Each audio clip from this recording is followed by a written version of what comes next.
lives, on our lives.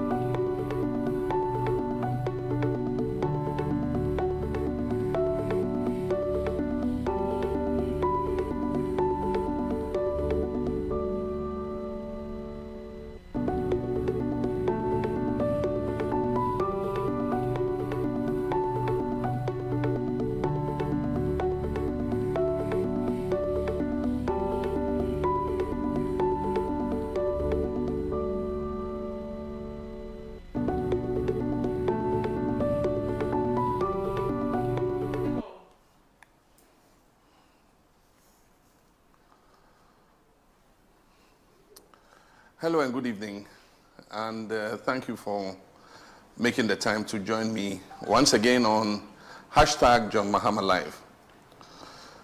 Tonight I want us to discuss the way forward for our country, Ghana, as the number of people contracting the novel coronavirus and the death toll from this pandemic increases.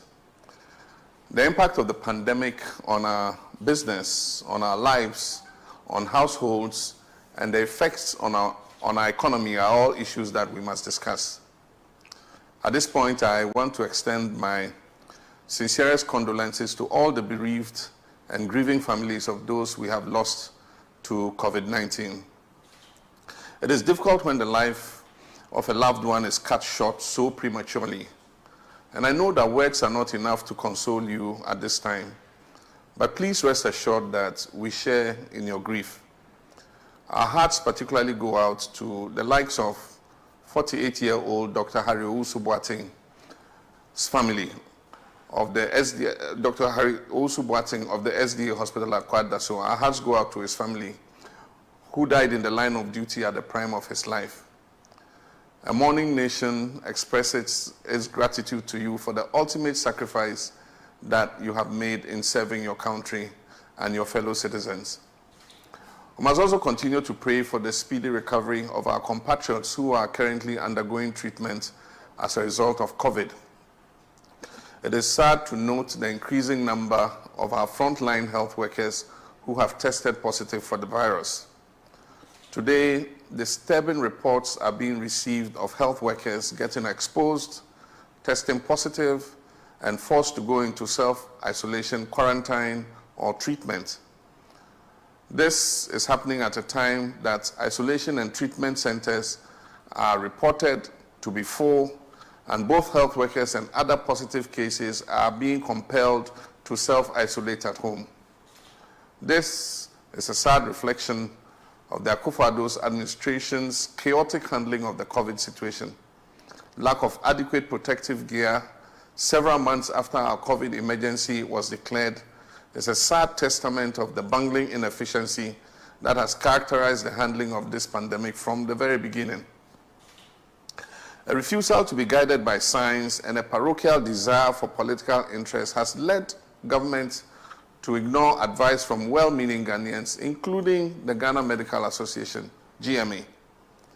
Any perceived disagreement with government in its decision-making or published statements or information has been met with savage attacks by government and ruling party officials. This was the experience of renowned pathologist Professor Ajimambedu Akosa, who dared to question the credibility of COVID statistics released by government. It is trite knowledge that you cannot do propaganda with a pandemic. Lining up Council of State members, chiefs, student groups to the seat of government to congratulate the president on his handling of the pandemic will not let the virus go away. The infections and deaths will ultimately expose you. I've been briefed by the NDC COVID technical team about how isolation and treatment centers are filling up, resulting in several patients being asked to go home and self-isolate. Some health professionals are also being redeployed from their original units to beef up management of COVID cases.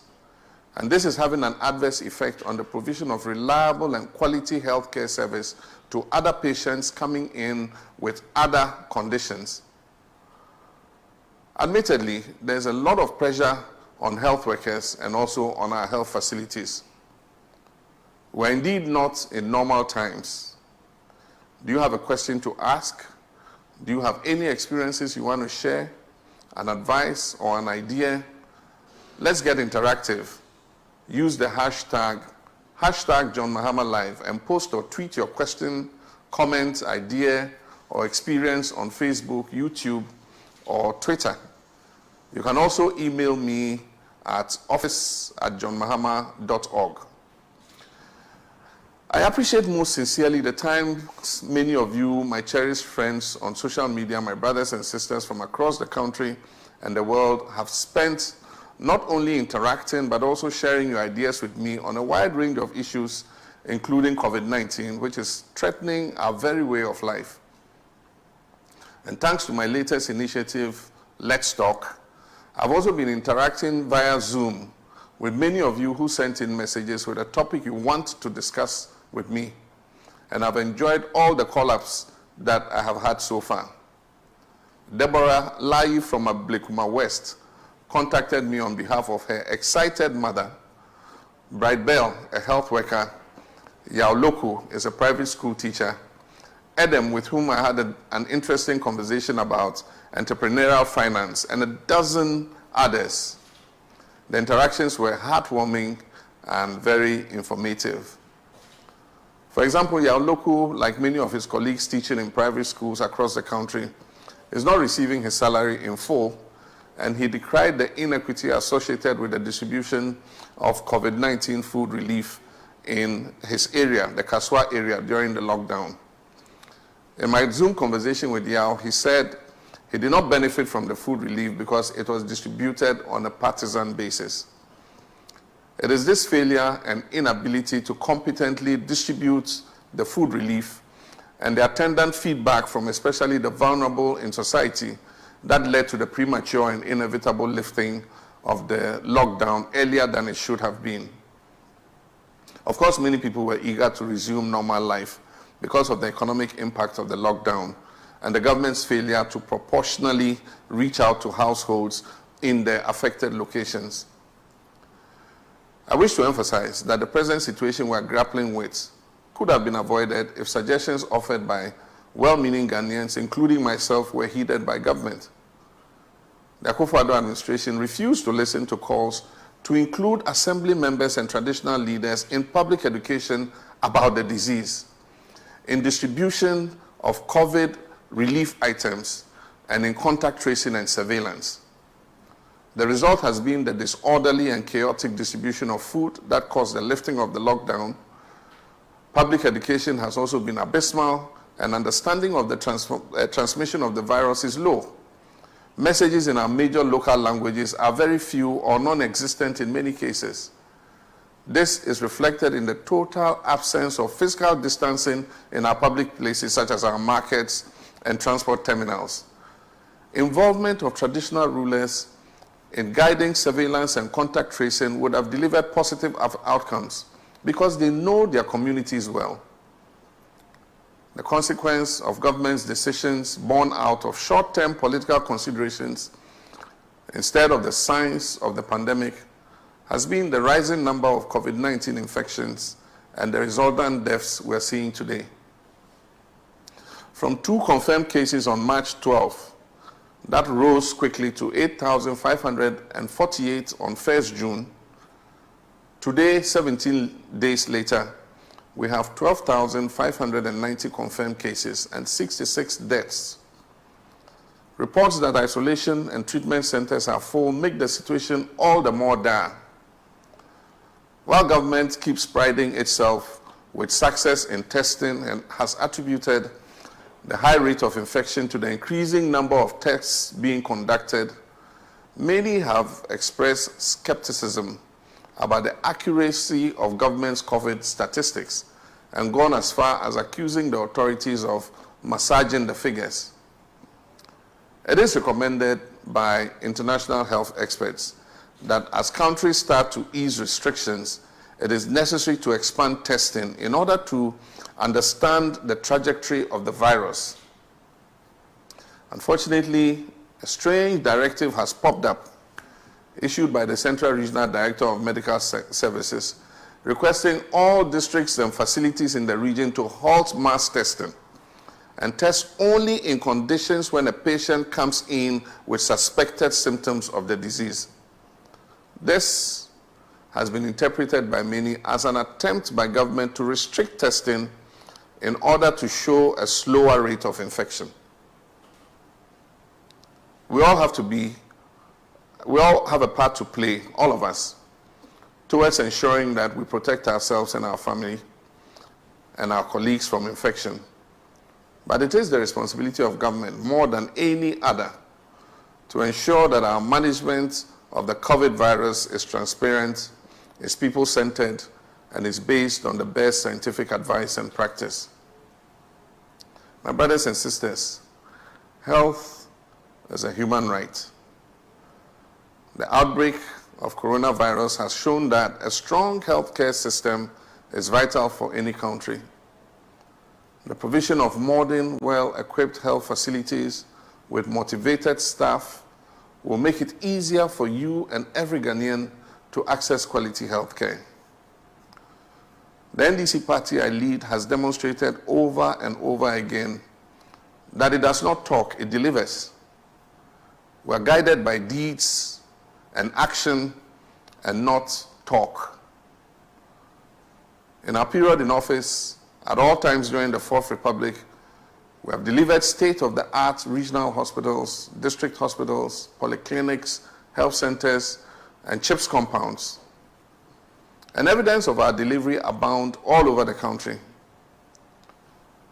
If given the opportunity again by the grace of God and the will of the Ghanaian people, we will continue our aggressive rollout of social infrastructure, making sure that every region has a modern regional hospital and each district has a modern hospital facility, depending on the demographic and population of its catchment area. I'll ensure that all our citizens have easy access to quality and efficient health care anywhere in our country. In my Let's Talk conversation with Bright Bell, and you can watch that on my Facebook page or on John Mahama TV on YouTube, he brought up the issue of the Onuador mobile vans that my administration introduced in 2015 and which currently have been left abandoned by the President Akufo-Addo administration. These were vans deployed to provide medical outreach services, including dental care, eye and ophthalmic care, mammography, and general care in underserved and hard-to-reach areas of the country. As was noted by Bright, the vans have been left at the vagaries of the weather at the Institute of Biomedical Engineering compound at Kolebu. We would rehabilitate and expand the fleet of mobile clinics and make them available in all our 16 regions so that we can take healthcare to the doorsteps of all our people, even in the remotest parts of our country. We will build a new Onipa hospital ship and deploy it to provide medical services to the inaccessible riverine and fishing communities on the inland Volta waterways. Ladies and gentlemen, my attitude during this pandemic has been to support Ghanaians, including health workers, with whatever I could mobilize, and also to assist government with ideas and possible solutions born out of the technical advice offered by our team of experts and my own experience serving in government. This has been my motivation all through. That has motivated me, our party executives, parliamentarians and parliamentary aspirants, and the NDC COVID-19 team to move around communities and educate the people, provide essential items to our health workers, and also distribute relief food items to Ghanaians. We've also offered many useful suggestions for consideration by government. As the easing up of restrictions continue, It is the duty of government to protect health workers, students, lecturers, teachers, and the public at large. I commend all our health workers, doctors, nurses, field and laboratory assistants, support staff, including cleaners and orderlies, who are all risking their lives to save Ghanaians from this pandemic. I invite you to take a moment to think about the doctors, nurses, and others whose samples are taken after exposure to patients who have tested positive for COVID-19. Think about what they go through together with their families while they wait, in some instances, for more than a week before they receive the results of their test. Just think about the anxiety alone. I believe we can serve our gallant health workers better than we're doing currently. They did not sign their death warrants when they swore their respective professional oaths to serve humanity. We need to inject efficiency in what we do. Government must take steps to curb the long waiting times, which in itself has contributed to the community spread of the virus, including spread at workplaces and among health workers. We continue to hear reports of non-payment of promised allowances and incentives to health workers. It is difficult to understand the delay in such payments, considering that this was adequately budgeted for and provision was made in the money that was drawn down from the stabilization fund with the approval of Parliament. And so it's not like the money is not available. The money was drawn from the stabilization fund approved by Parliament, and it's available for these payments to be made. We must motivate our health workers by paying them a dignifying and commensurate compensation for risking their lives so that you and I can live. I'm aware that adequate supply of PPEs to frontline workers remains a major challenge. And the question is, how does government expect them to work fearlessly if the protective gear, including face shields and other vital equipment, continue to be scarce commodities? There are reports of health professionals having to buy such protective gear out of their own pockets, their own income. And so how can a doctor or nurse examine a patient's face or throat in this era of COVID-19 when protective gear and face shields are not available? I call on government to expeditiously provide adequate and fit-for-purpose PPEs to health workers, to facilitate healthcare delivery, and to protect them from being infected. Similarly, the education sector deserves attention. I take note of the President's promise to distribute adequate PPEs and logistics to the schools as they are being compelled to reopen for limited academic work. But we've been here before. Lofty promises which are never fulfilled. We cannot continue on a trajectory where we talk more than the action we take. Students on campus will need an adequate supply of water, multiple hand washing points, sanitizers, and prompt response from the COVID-19 teams in the various districts in case of any suspected COVID cases popping up. I pray government does not fail them and us, their parents. I wish our dear students well in their studies and their examinations, and I also urge you to take personal responsibility for your own health and safety. Our lecturers and teachers must also be in our prayers and on our minds. They are obviously going to be overly exposed to the virus. Government should therefore not renege on the assurances it has given them. I wish to reiterate my call for mass distribution of reusable masks to the general population, to food vendors, and others who provide services on campus and live in the wider community. If they do not use appropriate masks, they will spread the infection on campus and in their communities. And we also need to begin to prepare now for the next academic year. That is more important in our educational scheme of things than the current overbearing desire to control and muzzle academic freedom in the few months left of Nana Addo's presidency.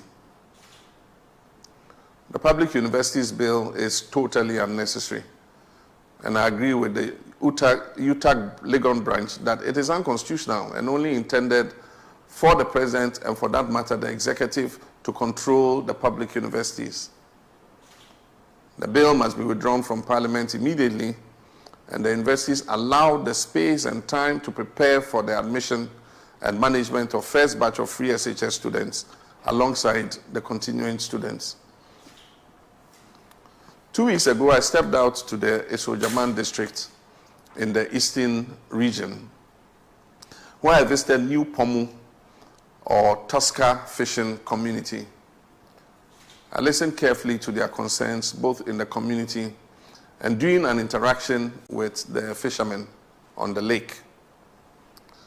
Beyond their pre-COVID-19 difficulties, which related to lack of premixed fuel, unavailability of and high cost of outboard motors, and the general excruciating socioeconomic hardships, they also lamented about the negative impact the pandemic has had on their lives. In all my interactions during my community engagement sessions and digital conversations, hardship and socioeconomic pain have been the worst recurring complaint. One cannot contest the genuine feelings of the citizenry, considering the reality that President Akufo-Addo and the MPP did in raising the expectation of Ghanaians so high and have turned out to be abysmally disappointing in government. It is only when failure stares you in the face that you begin to make a distinction between vision and promise. Ghanaians understood perfectly well what promises were made to them in 2016. Today you can cherry pick about the definition between vision and promise as much as you like. Ghanaians will take into the polling booth what their understanding and perception of what they believe constitutes the level of fulfillment of your promises that you made to them before the last election. As part of the alleviation of the effects of COVID on local businesses, I suggested a stimulus package to assist small and medium enterprises that had been affected already by the double whammy of government reneging on its contractual obligations to pay up on valid contracts entered into with indigenous Ghanaian suppliers and contractors, and also the poorly thought through and parochial financial sector clean-out. All these have left many families and SMEs with their life savings and capital locked up in the closed banks. President Akufo-Addo promised to refund the monies of all depositors in full, emphasis mine, in full. Unfortunately, it appears that, like almost everything else promised by his administration, it was all words and not backed up by deeds. Depositors and investors are shocked to learn that they are only to receive a percentage of their deposits and have the rest placed in zero-rated 5-year bonds. This is unacceptable. What will be the value of their investments in 5 years' time? If government paid up on these deposits and investments, there will be no need for the stimulus package we're applying now. We'll present a program for reinstating indigenous Ghanaian investment in the financial sector of our country. In the meantime, it is my hope that the disbursement of the stimulus package will be guided by transparency and not applied to vote buying in advance of the elections. I call on the members of our honorable parliament to call on the finance minister to present the implementation documents of this stimulus package to Parliament for approval, as he had earlier promised. I support the call also made by the minority in Parliament for the Auditor General to audit the accounts of the money drawn from the Stabilization Fund and how it has been utilized. It was a most dishonest comment for a government official to suggest that a positive response from the Auditor General will suggest that he is a puppet of the opposition. My brothers and sisters, ladies and gentlemen, our party has been in the vanguard of a fight to prevent the disenfranchisement of a wide swathe of the citizens of this country. We recognize that our opponents are determined to suppress votes in areas of the country they deem not to be their strongholds. Otherwise, it is difficult to understand some of the restrictions being put in the way of a wider enfranchisement of all eligible Ghanaian voters. We await the verdict of the Supreme Court, and it is our hope that whatever verdict is given will be in the national interest to promote the wider participation of our citizens in our democratic process, rather than a restriction to an elite few. Following the easing of restrictions, I've requested our Functional Executive Committee to arrange a meeting of the Council of Elders and the National Executive Committee to finalize my constitutional obligation to consult these bodies on the choice of my running mate. We've also agreed on our 2020 campaign team and will announce this shortly. Our manifesto committee is also wrapping up its work, and we expect to launch our 2020 manifesto in August. But even before the launch of the manifesto, I intend to begin a series of policy dialogues that will present to the Ghanaian public the main takeaways of our contract with the people of Ghana, if by the grace of God and the will of our people, we're given the opportunity to govern again. I wish to thank you for your attention and for joining us.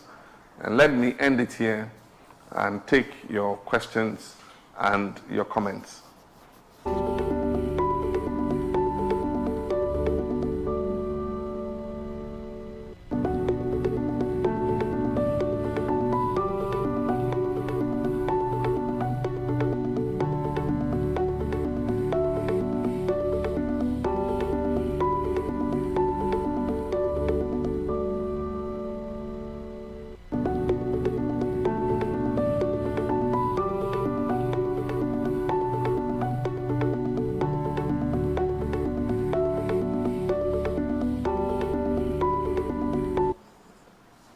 Ready to roll. Good afternoon, my president.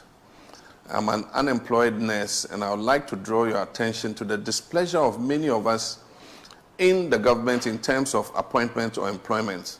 What plan do you have to absorb all qualified nurses right after their national service? And the name is Evans Awute. Evans, thank you very much for your question. The plight of nurses who complete school has been a very vexed issue that I must admit has plagued, several governments, including the current government. The strategy of our government was to create more opportunities to employ more nurses by expanding the facilities available for healthcare to our people. And so we will continue with that program of expanding the facilities for provision of healthcare so that we can post more nurses. But like I said before in one of my earlier Facebook Lives, I said that we're going to do a human resource gap analysis of how many more people we can accommodate in the public sector, especially in education and health, because these are the two major social sectors that we need to ensure that they have the appropriate and adequate human resources to be able to give a good outcome. And so we must have CHIPS compounds that have a full complement of a midwife, a physician assistant, and a nurse. We must have district hospitals that have their full complement of doctors, physician assistants, laboratory personnel, and all of them. And so when we do that human resource gap analysis, we will know what the gaps are and how many more people can be pushed in and employed.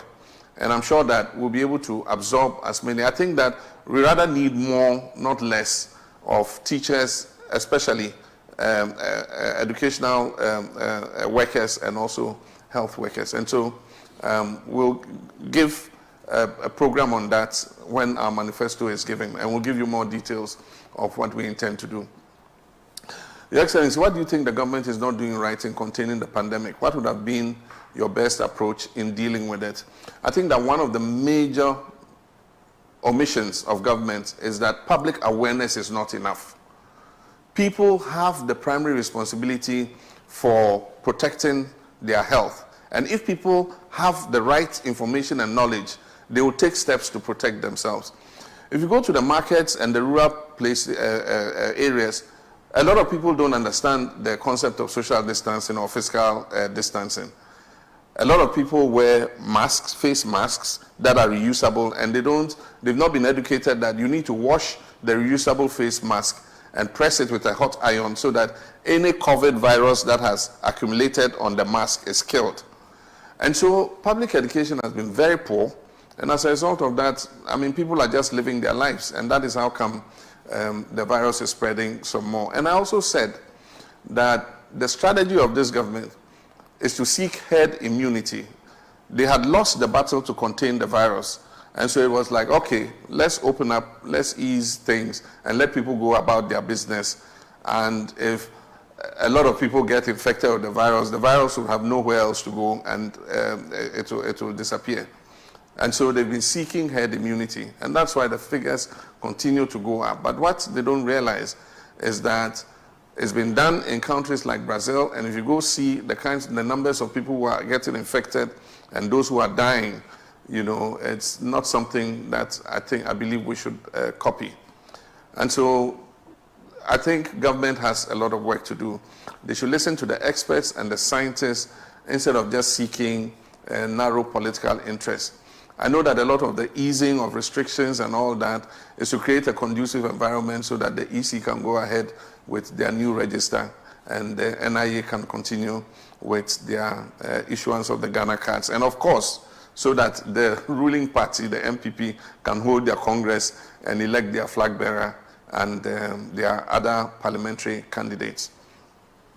My name is Kumahu. I reside at Adenta. One thing I wish you take a critical look at when you come into office again in 2021 is the SNIT pension law. I was an employee in one of the reputable banks in the country. Somewhere around 2019, I lost my job. I contributed to the scheme for more than 15 years. I'm currently jobless, and I've spent all my savings on my family.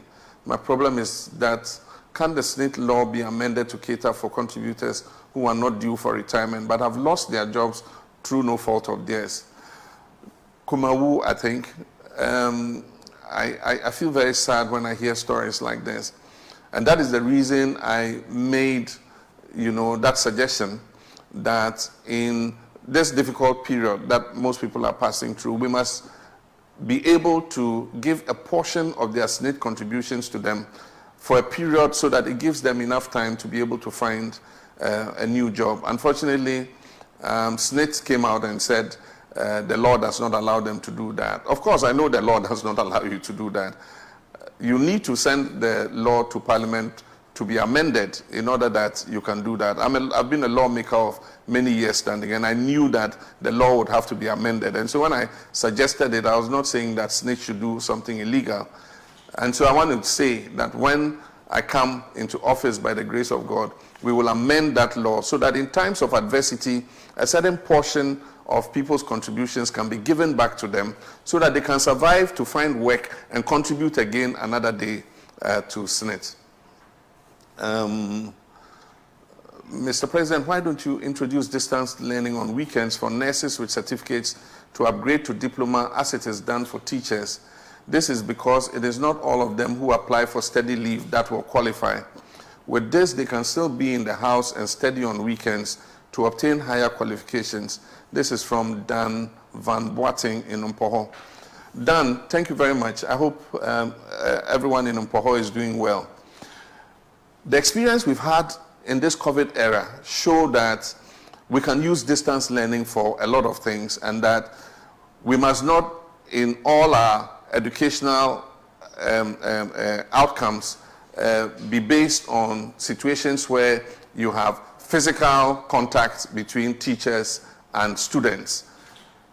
COVID has taught us that we can use online methods to be able to reach the students. The only time you need the physical presence of students and lecturers is when they have to take part in a competitive exam in order to move to the next stage.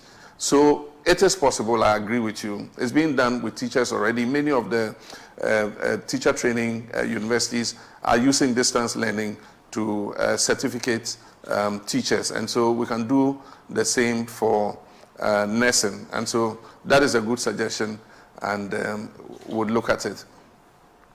Please say, as a former assemblyman, if you are given the opportunity again, what will you do to improve the conditions of assembly members and not just motorbikes? And the name is Honorable Abubakari Abdullahi, assemblyman member, but you didn't tell me where you're an assemblyman for. But let me say that it is important. Assembly members are the bedrock of our local governance system. And so their conditions of service must be important to us. I made a suggestion in the last program that I took part in. That was the flag raising ceremony of the NDC on the 28th anniversary of our party. And I said that if given the opportunity to be president again, we're going to involve the assemblymen in helping us solve the final riddle of how to get our births and deaths registration right. Because assembly members live in their electoral areas. They know every house within their electoral areas. They know when children are born and they know when people die.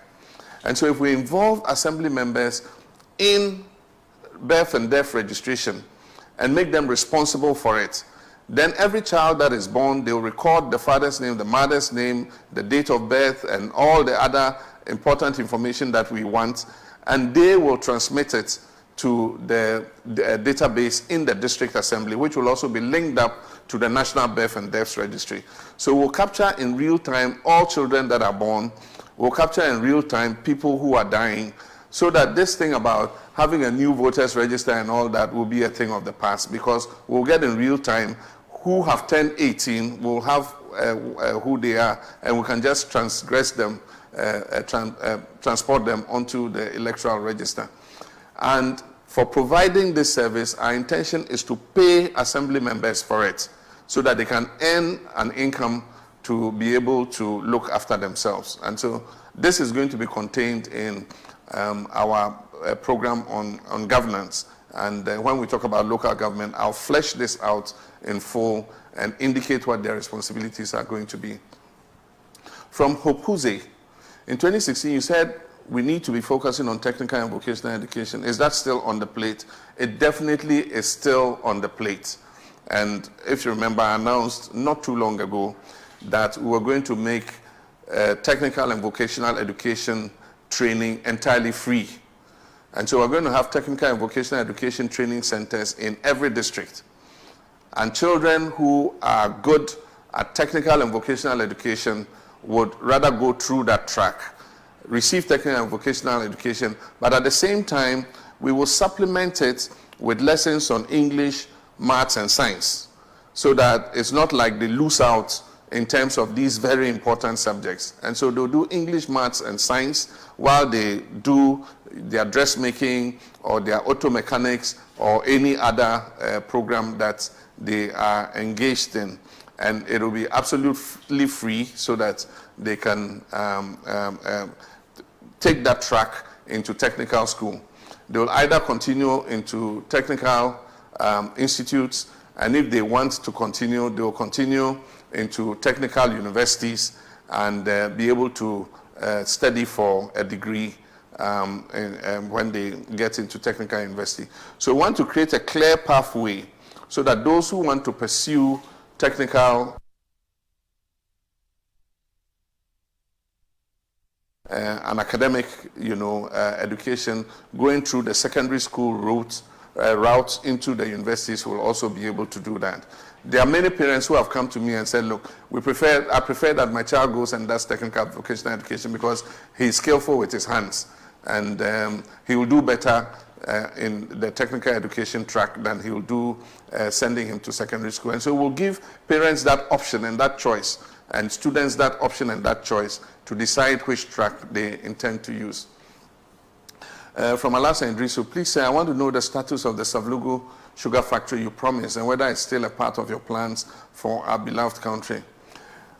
We had a whole feasibility study done on the sugar factory in Savlugu because we realized that it was an area where we could get sufficient arable land to be able to do commercial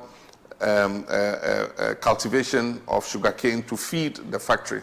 And so those designs are there, the feasibility study is there, and so it was supposed to be the second of 2 sugar factories that we worked on. We finished the Commander one, but we had not completely tied in the investment for the Savlugu one before we left office.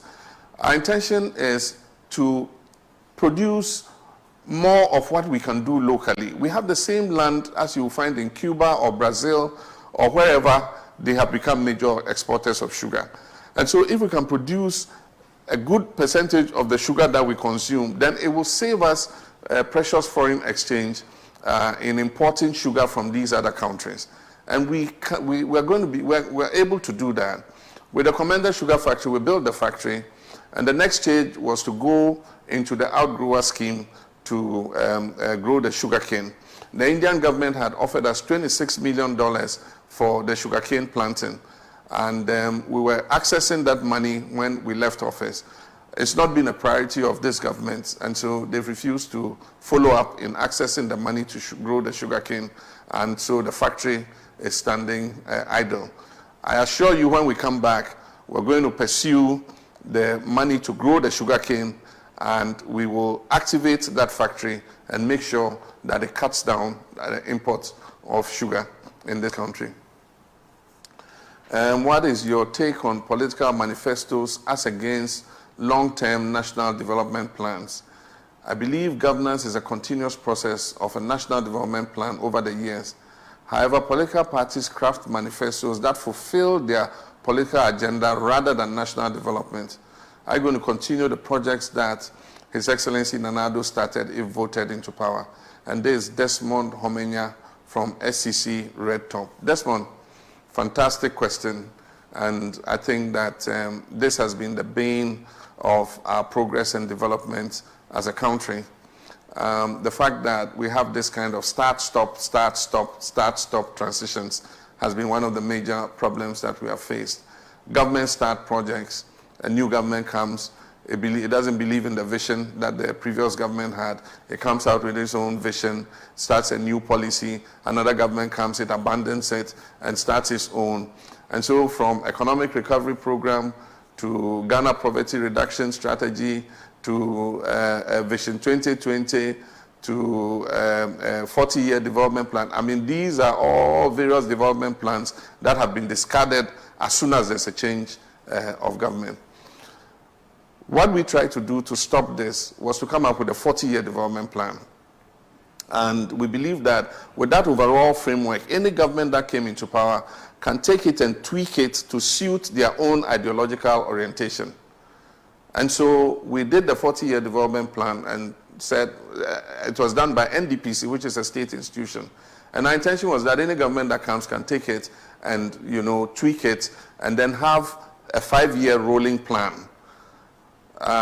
Unfortunately, you don't hear much about the 40-year development plan. Now is Ghana Beyond Aid, which has become a new policy document. And so I just want to assure the nation that we will take what is good in Ghana Beyond Aid, and we will consult and come to consensus on an overarching plan. And I can assure you that any projects that the Nana Akufo-Addo government has started, and I've said this already, if I become president, I will continue, because those projects are being built with the taxpayers' money. And it's a waste if a new government comes and abandons them. And so if there are school projects, if there are health projects, if there are roads, I will continue them. And we will not renege on government contracts. We will pay contractors. These are business people. These are our brothers and sisters and friends who sweat to get their capital to build their businesses. And government enters into a contract with them. Build this road. or supply these equipment, or do this. And then a new government comes and says, because you were awarded a contract by a previous government, we won't pay you. And that's the plight of many contractors. Several of them have died. You know, I know many contractors who have died waiting for their money because a new government came in, an Ado's administration, and they refused to pay them. And up to now, many of those contractors are owed for contracts that they executed with government. When you voted into office as the President of Ghana in December 2020, what are your plans to close the wide gap between Article 71 office holders and public sector workers in terms of salary? Abubakar Ayarga. It was clear in our manifesto of 2016 that we will continue with the implementation of the Constitutional Review Committee. And one of the major recommendations that was made by the Constitutional Review Committee was that we should come up with a public emoluments board that will synchronize emoluments across the whole public sector, so that you don't have this division of Article 71 office holders and then also the rest of the public sector. And so we are committed to synchronizing it and doing the constitutional amendments that would allow to have a unitary, system of emoluments across the public sector, rather than the division into Article 71 and the other groupings. Let's see what's next. My name is Cornelius, and I have lived in Sakumano for the past 20 years. The Ashaman underbridge has been a problem. Commuters suffer every day to go through the tunnel which links Ashaman. When it rains, saloon cars cannot drive through the tunnel, and the passage of cars, passenger cars also find it very difficult passing through the tunnel. Apart from the rains, the traffic situation is also terrible. We shall be grateful if the tunnel is done like has been done in East Legon. We had planned 2 bridges over the motorway, and we started the first one. And so if you come to the Sprintex Road, where they call the Flower Pot Runabout at Palace Mall, you will see that we had erected the pillars. I cut the sod for it, and that was the first bridge over the motorway into East Legon. The second one was to cross the motorway to take you from Tema into Ashaman. We believe that having a bridge across the motorway was an easier commute over the motorway than under the tunnel. If you look at the tunnel that has been built between East Legon coming onto the Sprintex Road, it hasn't solved the bottleneck because there's still heavy traffic there. Because once you go out through the tunnel, you come to the road that comes from Accra Mall to Sprintex, and there's a traffic light there. And so at peak times, there's very heavy traffic. But if we have an interchange over the motorway, it will give people various alternatives. So if you're coming from the new Bema Camp Road, Airport Hills, and you want to go to Tema, you take the side link and turn right and go onto the motorway and continue to Tema. If you want to go to East Legon, you go over the bridge. There will be a curve, a turn where you turn to East Legon. If you want to come back to Tetekwashi interchange, you can go round and come under and hit the motorway and come back to Tetekwashi interchange. So an interchange gives, or a bridge gives more alternatives than a tunnel. And so I would rather pursue the building of a tunnel, and if by the grace of God and the will of the Ghanaian people I become president again, we'll complete the bridge over the motorway into East Legon, and we'll build a bridge over the motorway from Tema into Ashaman. Dear JM, I'd like to know your position on Professor Kweku Asare becoming your running mate in the 2020 elections, given that you represent the many collective mobilization of knowledge, and Asare also being ingrained in this philosophy, it might be a good moment to look beyond partisanship. You are both young and energetic. You are both a young and energetic couple that not only the younger generation of Ghana look up to, but also the reason behind what's happening around the world in terms of foreign policies. This is Fidelis Abagulum. Fidelis, thank you for your question. I've never met Professor Kweku Asare, but if there's one person I respect, it's him. He's very knowledgeable in constitutional law, and I noticed that he speaks his mind objectively without fear or favor, and he doesn't exhibit partisanship in his interpretation of the law or his contribution to our political discourse. And so he's a wonderful person. Ghana must be happy to have him as one of our citizens. I'm very, happy anytime I read his opinions, and I respect his intellect. But I don't know if he wants to be a running mate, and I don't know what party he belongs to. I don't know what his political orientation is, but it's not everybody who takes the plunge into politics. It can be a very difficult business, and not everybody wants to get into politics because of the hostile discourse and some of the bullets that are thrown at each other.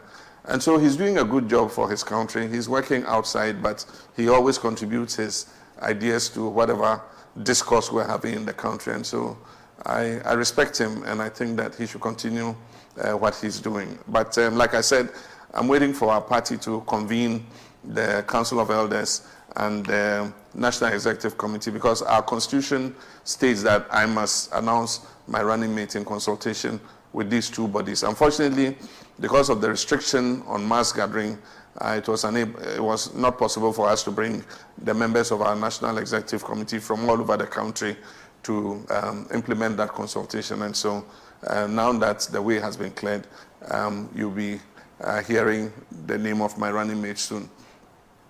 Benjamin Elia Ano, Mr. President, you said you'll bring back the Black Star Line when you were in office. Will you still continue after you resume office? I believe that there's a rule for investment in shipping.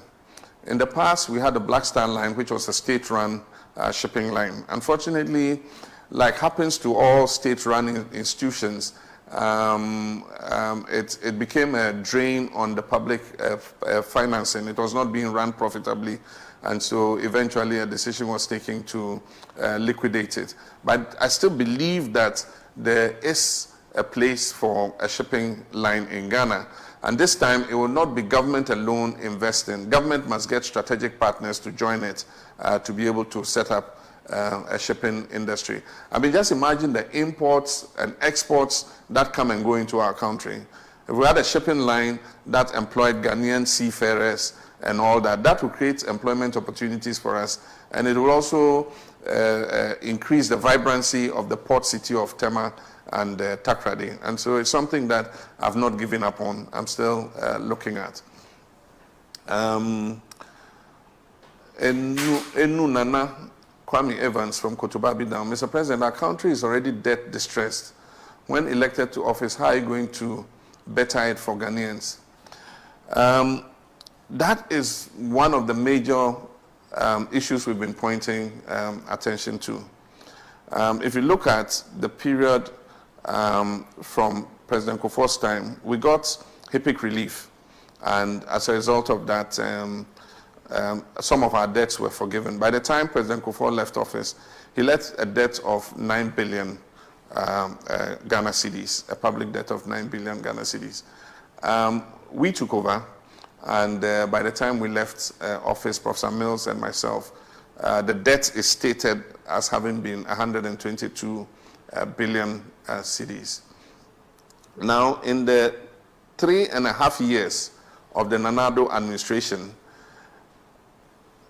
a party that in opposition had decried borrowing has added onto the national debt 137 billion cedis in 3.5 years. And for me, I don't see anything to show for the money. At least in Prof's time and in my time, I mean, you see, infrastructural projects that we engaged in, and so you can see what the money has been put to. And 137 billion in 3.5 years, and there's nothing, virtually nothing to show for it except, empty promises, empty talk. I really feel concerned. What has happened is we have our fiscal space reduced. And so any new government that comes will have to deal with this very high debt burden. And you must understand that this is 137 billion Ghana cedis over a rebased GDP. And it therefore means that we should have been able to bring our debt to GDP ratio much lower. But still, if you look at the World Bank category of countries with high debt distress, Ghana is on top when it comes to Africa. And it's going to create difficulties for any new government that comes. But we've done it before. And I've assembled a team that we're studying the situation. We're keeping abreast with everything this government is doing. And I'm sure that we'll be able to make a quick turnaround when we take over the reins of government by the grace of God. From Ebenezer Kwesi Akins, President Mahama, please, would you improve our basic educational system when elected? Because I really want us to be competitive in the world. Everywhere in the world, the basic education is the most important, is the most crucial. And that is what should attract the most investment, because that is the fundamental of education. If a child gets it wrong or does not get the proper start from the basic level, then it makes it difficult for them to continue at other levels of education. Unfortunately, currently, the biggest investment we are making in education is in the secondary sector because of the current free SHS. And investment in basic education has declined, or as a proportion of secondary education. We need to readjust our priorities and see how we can continue with the free SHS, but at the same time increase investment at the basic level so that we improve, learning of arithmetic, we improve learning of science at that level, we improve learning of English and other languages so that the children have a good opportunity in their educational outcomes. And so, yes, we'll put emphasis on basic education. In our previous administration, we removed more than 1,600 schools under trees and put new school infrastructure to create a better environment for children to be able to learn. But it's not only the infrastructure that matters, it is the learning aids and it's also the teachers. I've been a rural MP before. You go to a school and you find only 2 teachers handling class 1 to class 6. And how we can encourage more teachers to accept to serve in rural areas is something that we need to look at. We discussed an incentive system where teachers who agree for postings to the rural areas will receive a certain allowance, but it was never implemented. It's something we'll look at again so that we can encourage teachers who go to the rural areas to accept posting. We can give them a means of transport at subsidized cost, a motorcycle or something, so that they can ride to school if they are living a distance from the school. I mean, there are many things that we can look at, and together with the teacher unions, we'll discuss this and see how to go about it. From Togbi Chikata, where would you place the traditional rulers in your next government as far as decentralization is concerned? They've been relegated to the background for long. Good luck. Togbi, before colonization and before Western governments came, our chiefs were the rulers of their various areas, and they have a direct contact with their people. They stay with their people, and their people hold them in a lot of respect and reverence. And so you cannot have an effective decentralized system without the participation of chiefs. And that is why in the appointed members to the district assembly, not the elected, we involve the chiefs and give them representation in the appointed members. Unfortunately, that has been diluted in many cases, and I know our traditional leaders are not enthused about it. And so it's something we'll correct when we come into office. We will make sure that the chiefs get involved. As I discussed about involving the assembly members in birth and death registration, we can create a supervisory role for chiefs in this whole process, so that we involve our chiefs also in improving our local governance. And so it's been another exciting session, and I want to thank you for tuning in and contributing to tonight's edition of my digital conversation at #JohnMahamaLive. There are useful lessons to be learned from the initial missteps which have led to an increasing death toll and COVID-19 cases that we are seeing. But we cannot despair, and we must not give up. At this stage, we need community ownership of the fight against the virus. Leaders in the community, including our chiefs, assemblymen and women, have enormous social capital which we can leverage to prevent stigmatization and also identify contacts for tests to be made if needed. Also, beyond implementing COVID-19 crisis management measures, we need to plan for the future on three main fronts: how to anticipate, prevent, and mitigate epidemiological crisis, how to improve the resilience of our economy, and how to revive our economy. Last but not the least, let us remember to place people above politics in all things, and let us continue to wash our hands with soap and the running water. We live in times where fundamental change happens virtually overnight, and so we need to be ready to reap all the benefits from these rapid changes. Ghana needs new jobs, new businesses, new ways of listening to one another, and indeed a new sense of pride. And I believe I'm here to deliver all these.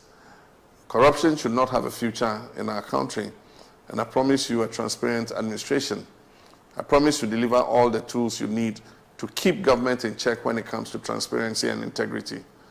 Together, we can fight and end corruption in Ghana. Let us develop with integrity. This is my mission. This is my pledge to you.